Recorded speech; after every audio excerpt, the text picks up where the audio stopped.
저는 오늘 말씀의 제목을 오늘 우리가 루터의 횃불을 이어받아라는 제목으로 은혜 나누기 원합니다. 오늘은 종교개혁 주일로 지키는 거예요.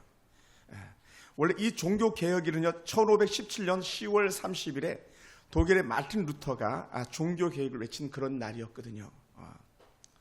이 당시에 사제였던 마틴 루터는 너무나도 당시에 전통과 간습에 찌들어져 있는 교회가 타락한 모습을 보았습니다.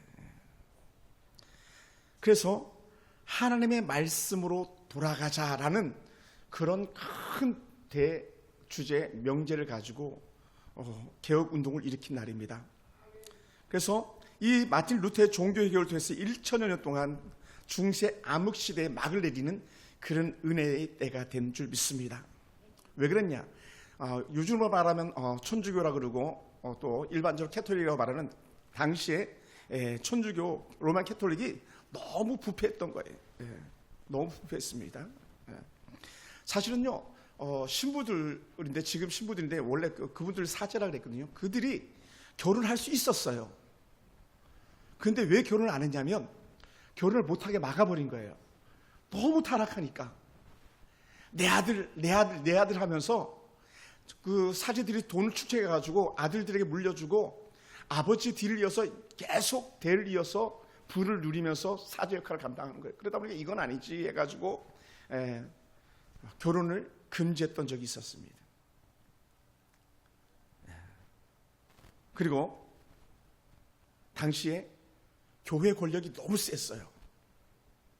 그래서 왕도 꼼짝하지 못하던 그런 시대가 되고 버리고 말았어요.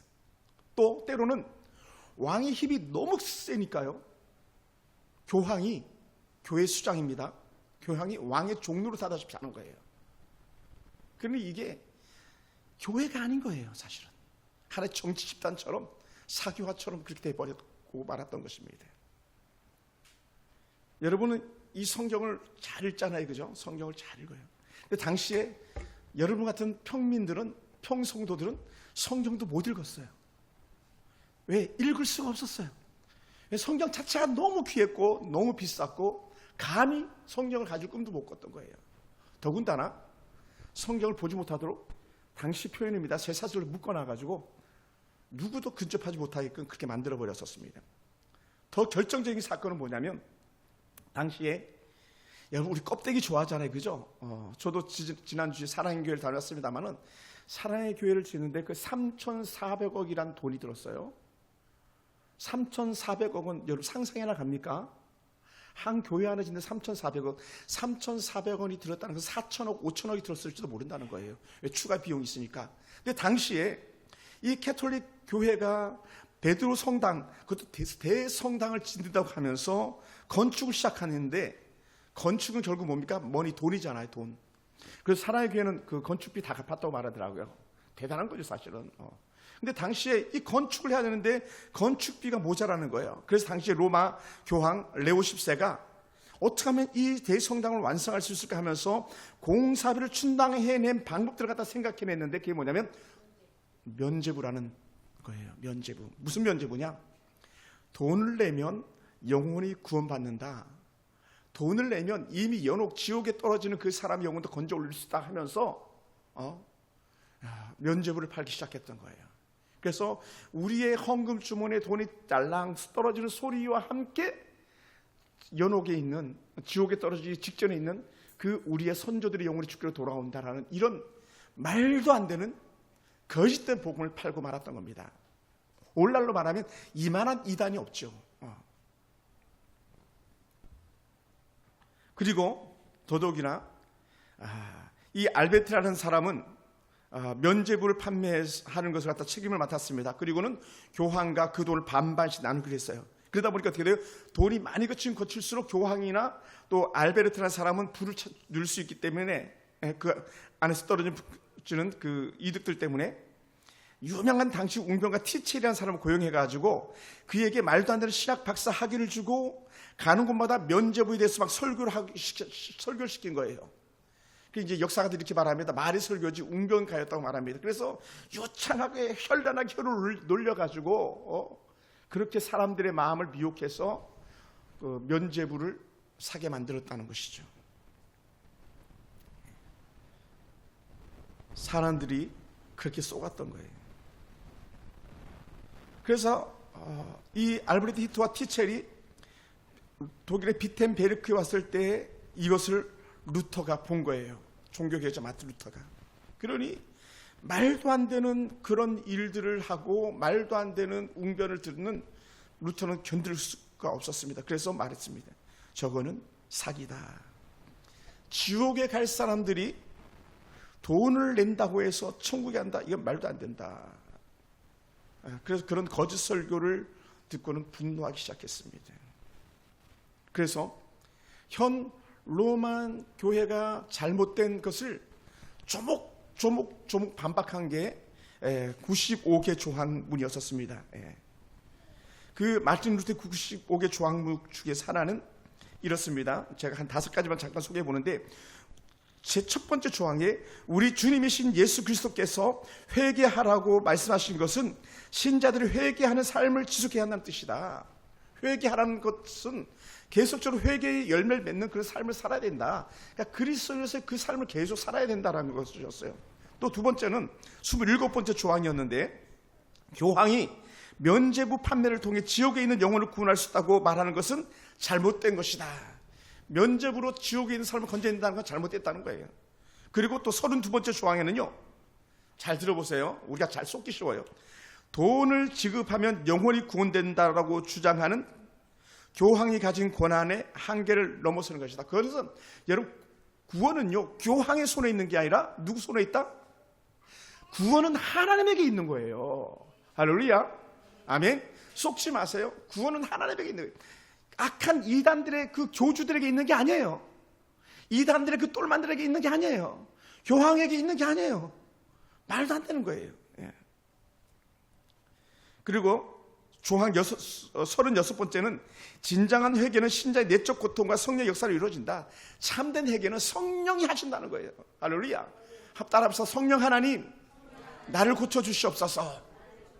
이거는 뭐냐? 내 마음을 고쳐달라는 거예요. 무엇으로? 내 죄를 씻어주시고 하나님께 향하도록 내 마음을 주장해 주시옵소서, 이 말이에요. 성령이 하는 일이 우리 마음을 하나님께 가도록 이끌어주는 그런 역할을 한다는 거죠. 그래서 따라서 면죄부가 회개의 본질을 대신할 수는 없다라는 거예요. 면죄부가 회개를 대신할 수 없다. 여러분, 직분은요, 저를 보세요, 돈 주고 사는 게 아니에요.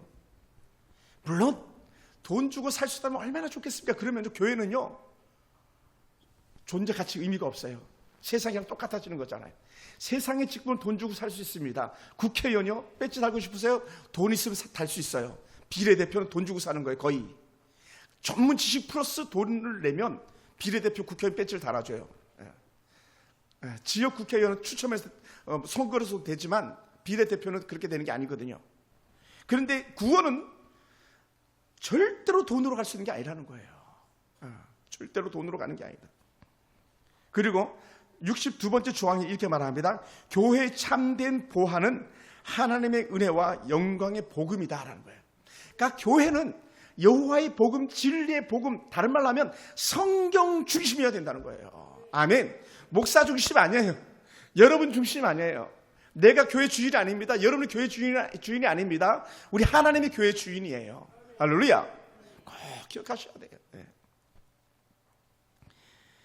그러니 이런 내용들을 통해서 95개 조항문을 반박했으니 로마 교황청이 발칵 뒤집어졌죠.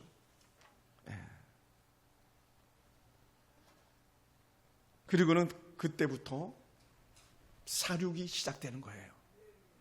개혁파 쪽에 선 사람들, 오늘날 표현하면 하나님 편에 선 사람들을 로마 교황청에서 수도 없이 순교의 제물로 그렇게 삼는 거예요.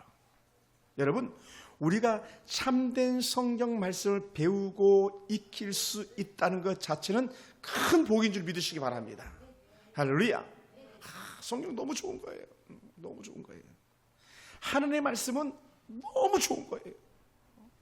제가 예수 처음 믿었을 때 제일 좋았던 게 하나님의 말씀을 통해서 내가 예수를 더 잘 알아갔다는 거 아닙니까? 그러니 잘 때도 좀 곁에 놓고 깰 때도 베개 놓고 잘 때도 말씀, 깰 때도 말씀, 길을 가면서도 말씀했던 거예요.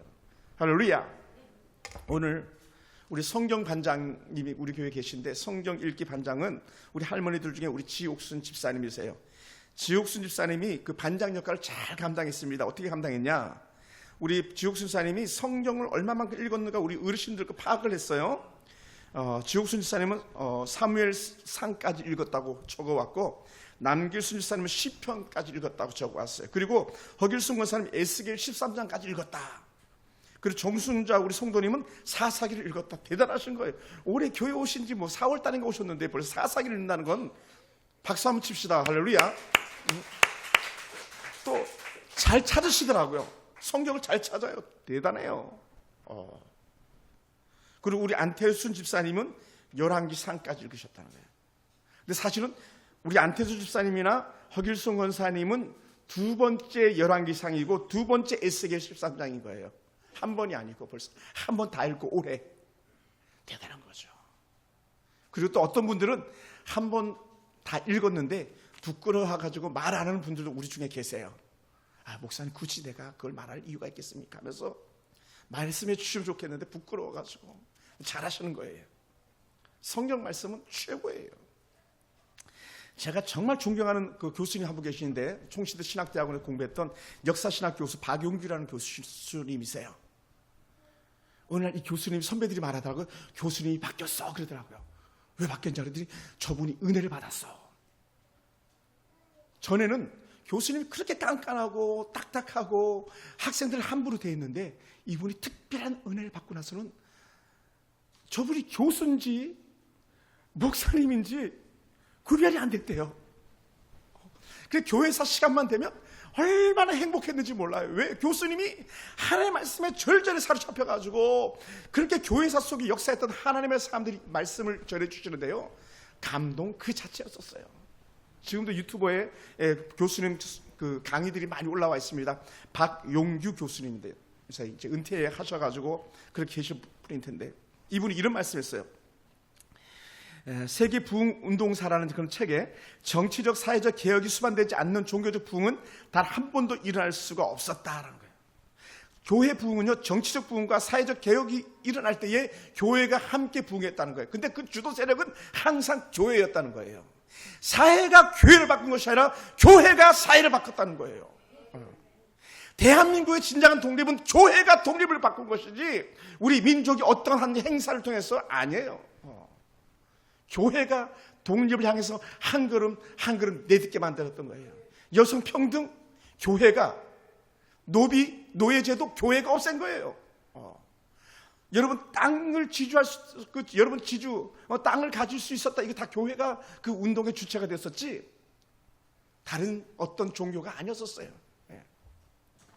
그래, 그는 더욱더 이렇게 표현합니다. 부흥이 임하는 곳마다 놀라운 사회 변혁이 수반되었다. 미국의 2차 대각성 운동이 전개되면서 노예제도가 폐지되었고 미성년자들의 노동이 금지되었다는 거예요. 아동 착취가 교회를 통해서 없어졌다는 거예요. 저는 아동 착취 대상자였거든요. 저 초등학교 졸업하기도 전에 공장을 다녔으니까요. 아동 학대죠. 예인이 많을 때 제가 시장에 그 봉지팔로 다녔어요. 예한이 많을 때 내가 봉지 접었고요. 젓가락 딱 맞추고요. 아동 학대죠. 공부해야 할 때는 공부를 시켜야 되는 거예요. 근데 누가 했다? 교회가 했다.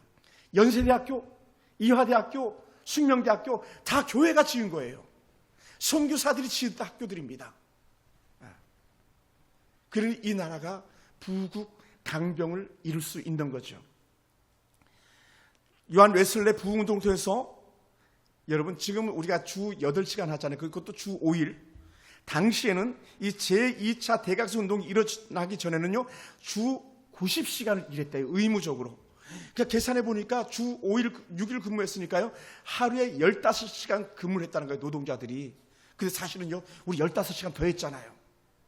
제가 초등학교 졸업하기 전에 사탕 공장 다닐 때는요, 새벽 4시 반에 일어나서 5시부터 일을 해서 밤 12시, 1시에 일이 맞춰졌었어요. 그리고 돈을 얼마 받았는지 전 기억도 없어요. 왜냐하면 전 돈을 받아본 기억이 없으니까요. 그런데 교회가 이러한 일들을 주도해서 아니야, 가로막았다는 것이죠. 그래서 제2웨슬레 운동 이후에 주 10시간으로 일이 줄어들었다는 거예요. 그러다 보니까 한 주에 60시간 일했습니다. 하루에 10시간씩. 그리고 교회가 YMCA, 구세군, 선교단체, 자선단체, 기타 다양한 교육기관들 다 만든 거예요. 노인, 요양원, 유치원 다 어디가 시작했습니까? 교회가 시작한 거예요. 방과학습반 어디서 시작했습니까? 다 교회에서 한 거예요. 다 교회에서. 왜 했습니까? 유치원 왜 했습니까? 복음 때문에 한 거예요. 복음. 어린아이들에게 복음을 전하려고 유치원을 세웠고, 어린아이에게 복음을 전하려고 방과학습반을 세웠고, 노인들에게 복음을 전하기 위해서 종로당을 세웠고, 노인정을 세웠고, 양롱을 세웠던 거예요. 복음 때문에 다. 그런 게 시발점이 다 거기에 있었어요. 우리가 잘 먹고 잘 살려고 했던 게 아니라 예수 그리스도 때문이에요. 사랑하는 성도 여러분, 지금 저와 여러분의 가정과 또 우리 교회와 국가가 변화되어야 될 시점에 놓여 있습니다. 우리는 지금 이 땅에 하나님의 은혜가 필요한 때라는 것을 절실하게 느끼는 때입니다. 차별금지법이나 악법을 만들면서 더 큰 차별을 이루려고 하는 악한 사단의 음모가 온 세상을 현재 뒤엎고 있는 거예요. 돈을 주고 살 수 있는 상들이 있습니다. 말이 안 되는 최고의 권위상이라는 것 갖다가 돈을 주면 살 수 있는 거예요. 최고의 어떤 지위 돈을 주면 살 수 있는 거예요. 축구협회장 돈을 주면 살 수 있는 거예요. 뭐가 필요합니까? 그러한 곳에 예수 그리스도의 복음이 필요한 거예요. 복음. 따라해봅시다. 복음이면 충분합니다. 복음이면 충분합니다.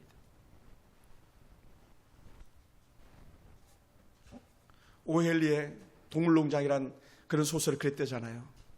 다들 많이는 평등하다. 그런데 그 중에 우월한 평등이 있다. 그게 공산주의, 사회주의 국가에서 나온 거죠.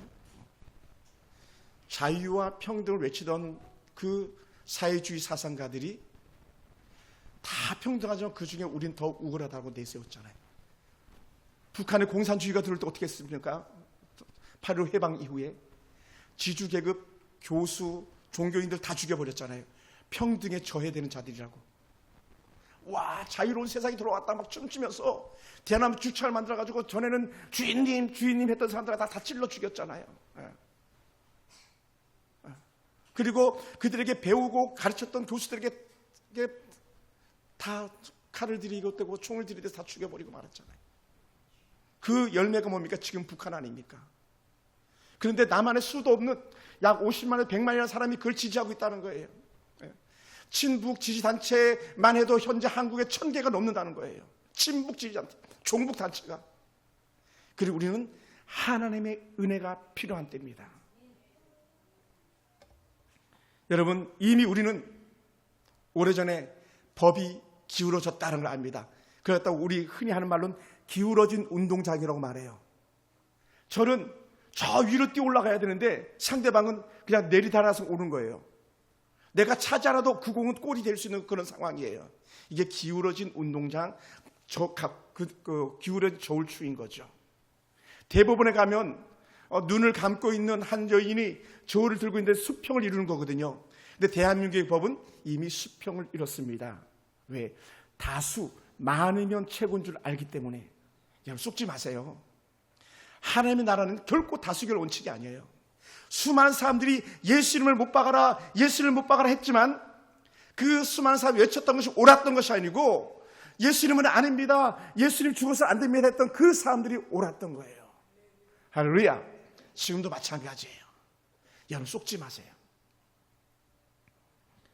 당시에 개혁의 소리를 사람들은 듣기 싫어서 귀를 막고 있었습니다. 기득권자들의 놀이터가 정말 그 다 빼앗겨놓고 신세가 되다 보니까는 그것을 방해했었습니다. 요즘은 어떻습니까? 이렇게 우리 교회들이 또 저 역시 마찬가지 부족합니다만은 교회들이 제자리 차지하지 못하고 성도들의 그 구실을 하지 못하니까 그 틈새를 갖다가 담장 구멍 사이로 뱀이 들어오듯이 소리 없이 뱀이 담장 틈새로 들어오잖아요. 들어오듯이 악한 이단의 사설들이 들어와가지고 득세해서 교회를 초토화시키고 있는 그런 형국까지 이르렀습니다. 이러한 현상을 이미 구약 성경에서도 말하고 있는데, 여러분 창세기, 출애굽기, 레위기, 민수기, 신명기, 여호수아 다음 나오는 사사기의 마지막 엔터키를 치면서 끝내는 말씀이 뭐였냐면 이렇게 말합니다. 사사기 21장 25절에 그때에 이스라엘에 왕이 없으므로 사람이 각기 자기의 소견에 옳은 대로 행하였더라. 자기 소견에 옳은 대로, 다른 말은 이거예요. 내 마음이에요. 내 마음. 내 마음대로. 내가 주인이에요. 보지 않습니다. 듣지 않습니다. 어떻게 해요? 그러면 내가 보고 싶은 것만 보는 거예요. 내가 듣고 싶은 것만 듣는 거예요. 이게 자기 소견에 옳은 거였죠. 그러니요, 그 백성들에게 고난이 찾아올 수밖에 없었던 것이죠. 네.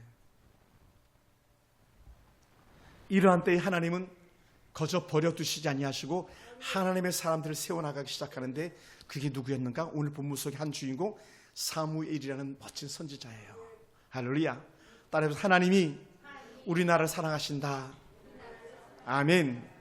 사무엘과 같은 선지자는 아닐지라도 오늘 여러분들이 또 다른 21세기 사무엘, 또 1507년의 그 마틴 루터와 같은 그런 은혜의 사람들로 우리가 자리매김할 수 있게 되길 주님으로 축원합니다. 할렐루야. 사랑하는 성도 여러분, 이 사무엘이 그 백성들에게 당시 외쳤던 것이 있는데, 그게 뭐냐? 오직 우상을 버리고 하나님께로 돌아서라. 그만 섬기라 그랬어요. 그만. 오직 그만. 누구만? 하나님만 섬겨라 라고 했어요. 하나님만 섬겨라. 너희가 전심으로 여호와께로 돌아오고 그러거든 이방의 신들과 아스타롯을 너희 중에서 제거하고 너희 마음을 여호와께로 향하여 그만 섬기라. 그리하면 너희를 블레셋 사람의 손에서 건져내시리라. 블레셋 사람의 손에서 건져내는 방법은 하나님께로 돌아가는 거예요. 사랑하는 성도 여러분, 우리 그렇게 살아갑시다. 그래서 오늘 이 3절에서 크게 두 가지를 말하는데, 하나는 뭐냐? 제거하라. 한번 따라서 제거하라. 제거하라. 여러분, 길을 잘못 가는 줄 알았으면 얼른 되돌아오는 거예요. 아멘. 아멘. 제가 지난 그 화요일 날, 지난 그 언제였죠? 몇 수일 전에, 세상에 신현준 씨 간증을 들으면서 제가 행사장에 가다가 깜빡 처음 보는 길을 잘못 들었었어요. 그래가지고요, 1시간 일찍 도착해야 될 거 딱 5분 전에 도착해야 됐어요. 출근 시간 길이 막혀가지고 잘못 터널 들어가 버리고 말았던 거예요. 그 신현준 간증이 너무 은혜가 되더라고요. 꼭 들어보세요. 막 아멘 아멘 하면서 막 듣는데 세상에 길을 잘못 들어가지고, 그럼 어떻게 돼요? 애타기 시작하는 거예요. 근데 알았으니 다행이죠. 여러분, 잘못된 여러분 속에 있는 것들은 제거하시기 바랍니다. 그때 헛된 신들을 제거하라고 하는 요구였었어요. 그때 헛된 신이 뭐냐냐? 우리가 잘 아는 바알신과 아스타라도스예요.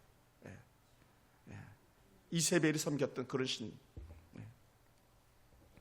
그리고 두 번째는요, 그만 섬기라. 하나님만 섬겨라. 오늘 우리가 하나님과 세상을 겸하여 섬기다가 보니까 우리의 영혼의 도적질을 당하고 우리 아이들의 미래를 잃게 생겼다는 거예요. 그러면 어떻게 우리는 하나님만 섬기겠습니다. 이 고백이 되기를 주여 축원합니다. 여러분, 저는 지난주 중에 그 사랑교회를 가다가 저는 특별한 걸 이렇게 보게 됐어요. 지하철에 뭐 이렇게 스티커를 이렇게 막 크게 붙여놨더라고요. 경고문인데 거기에 뭐라 그러냐면, 사람들에게 지하철에서 말할 수 없습니다. 특정한 것을 말할 수가 없습니다. 다른 말로 하면 이거예요. 전도할 수 없습니다. 전에는 우리 지하철에서 복음 많이 전했거든요. 지하철 전도대도 있거든요. 예전에 제가 섬겼던 교회들은 지하철에다가 저렇게 포스터도 이렇게 막 붙여놓기도 했었거든요. 그런데 공공장소에서 특정 종교를 말할 수가 없다는 거예요. 이미 그렇게 됐습니다.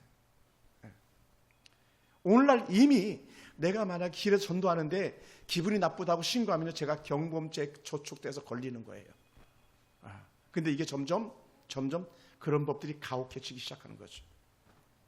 근데 더 재밌는 게 뭐냐면, 모슬렘권 해교도들이 하는 것들은요, 누구도 노터치한다는 거예요. 건드리지 않는다는 거예요. 얼마나 이 세상이 악한 사단의 종로로 살고 있는지를 우리가 볼 수 있습니다. 예전에 이영표 같은 선수가 막 골 넣고 아니면 게임 이기고 막 운동장에서 막 기도하면 우리가 얼마나 막 박수 치고 그랬었습니까? 지금은요, 기독교인들은 안 돼요. 왜? 스포츠를 통해서 종교적 색채를 뗄 수 없다라고 했거든요. 그런데 악한 이단들은 되더라고요.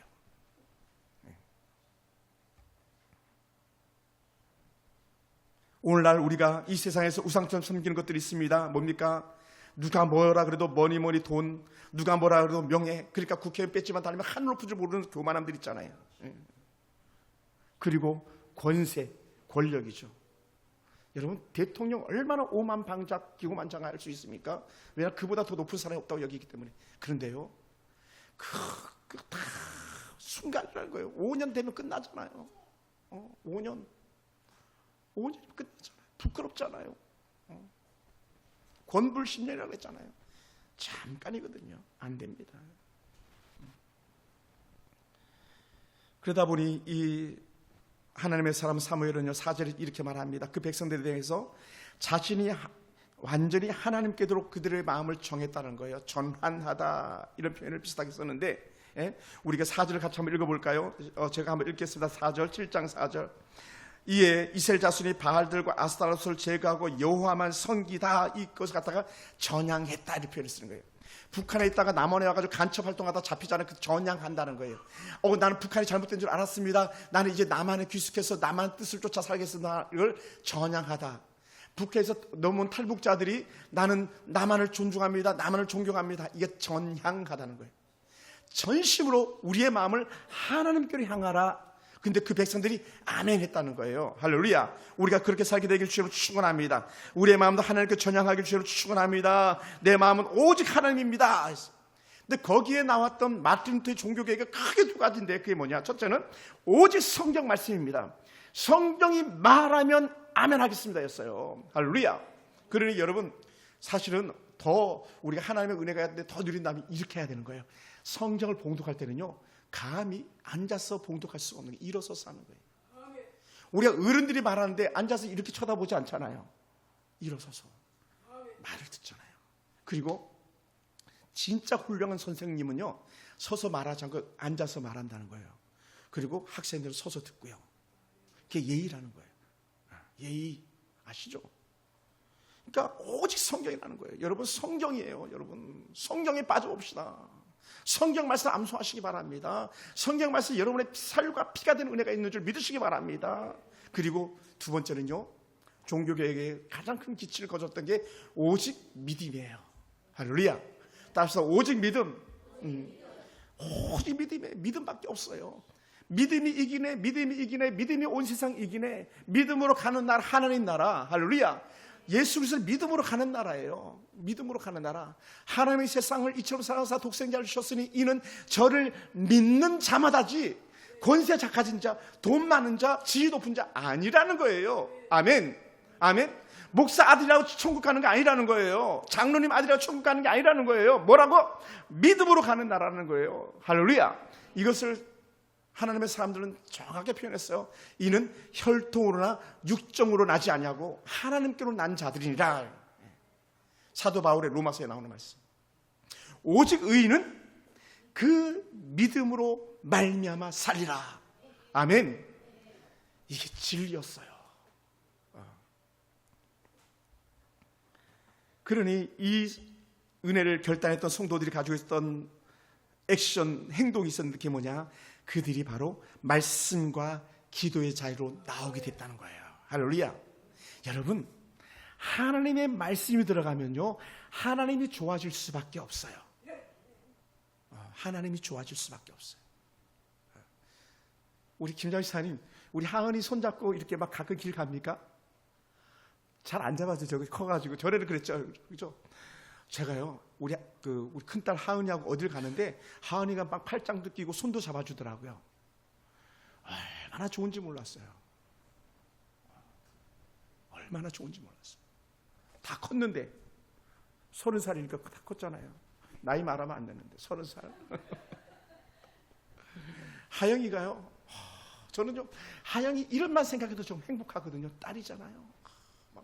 그래 어제도 배드민턴 대회 한다고 해가지고 제가 굳이 몰래 체육관 가가지고 이 경기하는 거 제가 그 페이스북에 실황 영상으로 막 중계를 했어요.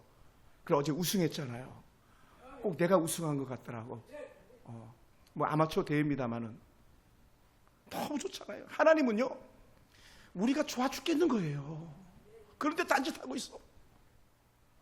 아니 내가 너 진짜 좋아하는데 하나님 근데 하나님 나는요 바알이 좋거든요. 나는 부처가 좋거든요. 난 석가모니 시타트가 좋거든요. 나는 마호메트가 좋거든요. 이렇게 하니 하나님이 열받죠. 화나시지 않겠습니까? 그런데 오늘 백성들이 하나님 잘못했어요. 우리 하나님께 나아갑니다. 뭐로 나가요? 말씀으로 들어가고 하나님이 너무 좋으니까 대화의 창구가 열리는데 기도하기 시작했다는 거예요. 그러니까 여러분 기도하는 사람은 하나님을 사랑하는 사람이란 가장 확실한 증거입니다. 그리고 기도하는 사람은 하나님께로 돌아온 사람이라는 가장 확실한 표징을 가지고 있는 거예요. 그리고 거기에다 하나님께서 막 비를 내려주는데 복된 장맛비를 내려주시는데 그게 뭡니까? 기도 응답인 것이죠. 할렐루야. 이러한 은혜가 우리 가운데 있기 원합니다. 그래서 그들이 미스바로 모입니다. 미스바에 모여서 기도합니다. 그들이 회개 결단으로 물을 떠다가 제단에다 붓습니다. 이 물을 떠다 붓는 것은요 깨끗한 씻음이라는 그런 의미를 갖고 있는 거예요. 정결하게 된다는 의미를 갖고 있는 거예요. 내가 회개합니다라는 의미를 가지고 있는 거예요. 그 의미를 가지고 그들이 모여서 기도하기 시작했었습니다. 그러다 보니까 성경에서 하나님의 사람들은 항상 기도하는 사람이었어요. 사무엘에도 위대한 말이 있잖아요. 나는 너희를 위해서 기도하기를 쉬는 죄를 범하지 않았다라는 거예요. 할렐루야. 기도하기를 쉬는 죄를 범하지 않았다. 다니엘, 이사야, 예레미야, 에스겔, 호세아 하나님의 사람들 다 기도자였어요. 저는 확신합니다. 오늘 우리 사령관 여기가 계신데 사령관님은 기도자셨어요. 제가 보긴 그랬어요. 부산의 세계로 교회 손현보 목사님 제가 볼 땐 기도자셨어요. 21세기 또 다른 어떤 하나님의 칼날을 가지고 있는 아마 사무엘이나 다니엘 같은 그런 영적 용사가 아닐까 생각되는 거예요. 여러분은 누굽니까? 여러분은 누구죠? Who are you? 너는 누구냐? 여러분 말할 수 있게 되기 원해요. 하나님 나도 기도자입니다. 나도 내 마음을 주께로 정했습니다. 고백할 수 있게 되길 주님을 축원합니다. 그것이 진정한 개혁자들의 모습이었던 것이죠. 여러분 한국 교회는요 기도자들에 의해서 세워진 교회입니다. 공산 정권의 몰락은요 결정적으로 기도자들을 통해서 역사가 일어날 거라는 거예요. 이 소련의 붕괴는 고르비라는 한 사람에 의해서 소련이 해체되어지기 시작했잖아요. 그리고 소련에서 러시아로 바뀌었지 않습니까? 소비에트 연방공화국이라는 이름에서 현재는 러시아가 됐잖아요. 왜? 호련이 소련의 해체가 온 거예요. 보니까 고르비라는 한 사람이 어린 날에 복음을 들었던 경험들이 있었는데 하나님께서 그를 통해 역사하시니까 소련이라는 나라가 바뀌기 시작했던 것이죠. 사랑하는 성도 여러분, 도산 안창호 선생님 기도자였습니다. 우리가 잘 아는 남강 이수훈 선생님 기도자였습니다. 우리가 잘 아는 수많은 사람들 고당 조만시 선생 다 기도자였습니다. 주기철 손양은 말할 것도 없고요. 우리가 잘 아는 건국의 대통령 이승만 대통령 그는 진정한 기도자였습니다. 그는 감옥에서 성경을 딸딸딸 외웠대서 감옥에서 성경을 접하고 나서 그 대한민국이 오늘까지 이렇게 우뚝 서 있는 거예요. 재헌국회가 시작될 때 기도로 시작했고 재헌국회가 시작될 때 성경에 손을 놓고 시작했던 것이 오늘날 여의도에 있는 국회의사당 재헌국회였거든요. 물론 좀 옮겨진 자리겠습니다만 우리나라 애국가를 졌을 때 지금은 우리가 하느님이라고 하지만 원래 오리지널 애국가 버전에는요 하나님이 보호하사 우리나라 만세였다는 거예요. 근데 악한 사단들은 종교저들은 좌파 악한 자들은 이 애국가를 바꾸지 못해서 지금 안달하고 있잖아요. 왜? 거기에 유일하신 하나님의 단어가 들어가니까. 이거 누가 지켜야 되겠습니까? 여러분 우리는 호남 문제가 아니고요 영남 문제가 아니에요. 좌파 문제가 아니고 우파 문제가 아니에요. 누가 지금 하나님 편에 서 있겠는가예요. 누가 지금 하나님의 손에 이끌리겠는가예요. 여기에 우리 포커스 초점이 맞춰져야 될 줄 믿습니다. 저는요 예전에 김주근 목사님 천국에 부르심 받았고 옥하는 목사님 천국 부르심 받았을 때 마음이 많이 아팠어요. 그래서 제가 일부러 옥하는 목사님 산소도 가보고 또 정말 그 예천당 불시적했던 이천서 목사님 산소도 제가 빙빙 돌면서 기도했던 적이 있었어요. 조용희 목사님 얼마 전에 천국 가셨습니다만 그런 어른들이 또 김홍도 같은 그 정말 위대한 하나님의 사람들 곁을 떠날 때에 마음이 많이 아팠어요. 왜? 그들이 세운 교회가 오늘 이 땅에 지지하고 있는 거거든요. 그러면 또 다른 조용기 누구고, 또 다른 김준곤은 누구고, 또 다른 옥하는은 누구고, 또 다른 김홍돈 누구며, 누가 그 영적 맥을 이어갈까 했는데 여러분이에요. 할렐루야. 전에는 교회 특정한 지도자들이었다면 오늘은 평신도로 부름받는 여러분이 우리 교회 맥과 이 민족 교회 맥을 지켜가야 될 줄로 믿습니다. 할렐루야. 여러분, 그러다 보니까 저는 우리 교회는요 유럽처럼 몰락할 수 있는 그런 교회가 아니라는 거예요. 유럽은요 일순간에 몰락하기 시작했던 거예요. 잘못된 사상과 잘못된 철학과 잘못된 교육에서 무너져 버리고 말았어요. 그러다 우리 이렇게 표현합니다. 몰렉에게 내어주었다는 거예요. 예. 흉악한 사단의 권세에 교회를 내어주고 말았습니다.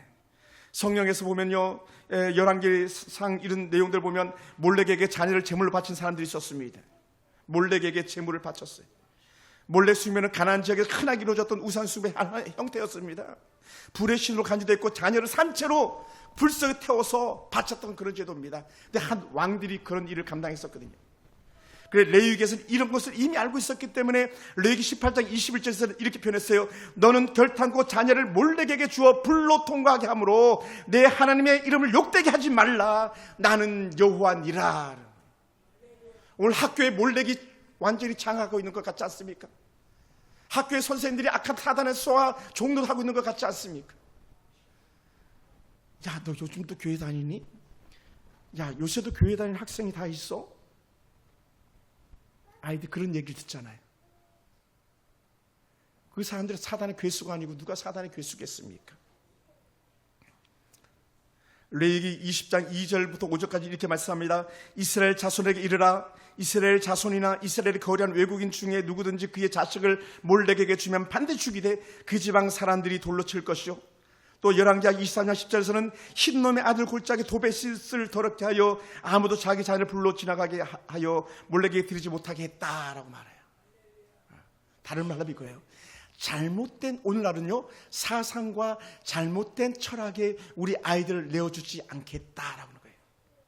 그래서 사실은요 이것이 너무 다 정말 그 눈에 띄게 악해졌기 때문에 큰 대형 교회들은요 이미 교회 자체가 학교를 운영하고 있어요. 교회 자체가. 그 대표적인 게 분당 샘물교회이기도 하고요, 수지 사랑의 교회이기도 하고요. 이미 많은 교회들이 그렇게 하고 있어요. 제가 아는 목사님, 예수 향남교회 목사님 같은 경우도 그렇게 교회가 학교를 합니다. 왜? 우리 아이들을 사단에게 내어줄 수가 없다. 우리는 그러하지 못하기 때문에 우리는 더 깨어 있어야 될 줄 믿습니다. 부모들이 더 깨어 있어서 자녀들을 지켜야 될 줄로 믿습니다. 할렐루야.